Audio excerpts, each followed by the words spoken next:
شبا بدمستی تو خیابونای اصفهان زنها رو از دست شوهراشون میکشیدن بیرون، جنگ دعوا میشد، مرتب این گرفتاری ها بودش. مستشار میومد حقوقای 7 8 9 10 هزار دلاری میگرفتن با مزایا. ماهی؟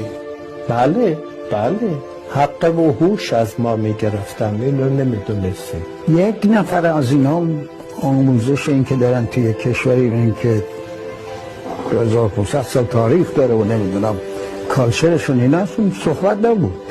200 مستشار آورد به مرکز آموزش. حالا مستشار یه عده وامونده به درد نخورده نیروی دریایی امریکایی می اومدن. حالا برای اینکه برای این تشکیلاتی درست شده بود این استاندارد زندگیشون باید بالاتر باشه فلان باشه اینا، برای اینا خونه های